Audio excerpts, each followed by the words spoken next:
Congresswoman Alexandria Ocasio-Cortez, very progressive New Yorker. She went on Instagram to ask people, looking at the polls and realizing, like, hey, there are hundreds, if not thousands, of people that voted for me in my district and also voted for Donald Trump. Why?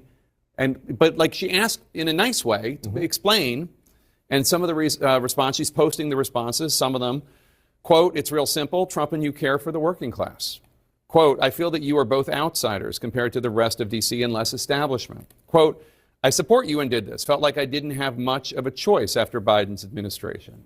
What do you think? Well, and as the answer is so abundantly clear at this point, like and I feel like CNN is kind of like pretending that they don't understand this. There are people that voted for AOC who university is considered like the most far left, radical left person in Congress. There are people that voted for AOC and then turned around and voted for Donald Trump. And you're thinking, how can you rationalize to the farthest end of the spectrum? You have, super far right and super far left. How could you have someone that voted for one and vote for the other? And voted for the other. It's because the new paradigm is basically fuck the establishment. They've been screwing us, the establishment Republicans, the neocons, the neoconservatives, the neoliberals, the neoliberal world order, globalized society that's been screwing this country and destroying the middle class for the last 40 years, if not longer. People are done with it. They see what the game is. They see the corruption. They see the crimes. They see all the problems and the lies and all the gaslighting, and they're done with it. And Donald Trump is just a complete repudiation of that in its entirety. And if the Democrats had put up somebody like that on the left, they would have most likely won. Why? Because people don't want the conservative, far right factions or parts of the ideology that Trump and his supporters, at least the 30%, are fervors for. The majority of the country just wants sound, solid economic policy that evens the playing field and gives working people and basically, the American people a fair shot. They see AOC as somebody who fights for that, and they see Donald Trump as somebody who fights for that. We'll see if he actually puts his money where his mouth is.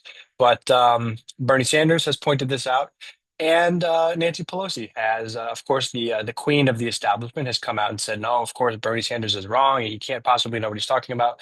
With all due respect, and I have a great deal of respect for him. For what he stands for, but I don't respect him saying that the Democratic Party has abandoned working class families. That's where we are. Pelosi told the New York Times on Saturday. Um, well, it doesn't matter if you don't respect Bernie Sanders saying that the Democratic Party has abandoned working class families, because the reality of the situation is that that's what people know and that's how people feel. And you just going and coming out and saying whatever you're saying has nothing to do with the reality of the situation. So Bernie Sanders is right. There are people that are voting for both AOC and Donald Trump. CNN seems to not understand the dynamics of the situation or how it's possible, but I'm explaining it to you in as simple as ways as I possibly can. The political landscape is changing.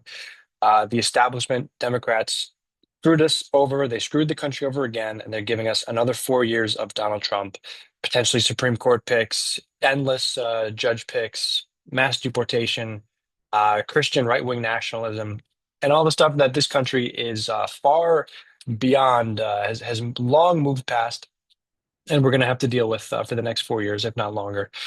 So um, it's fairly simple, fairly straightforward. Let me know what you guys think, and drop a like and a comment, subscribe. I'll see you guys next time.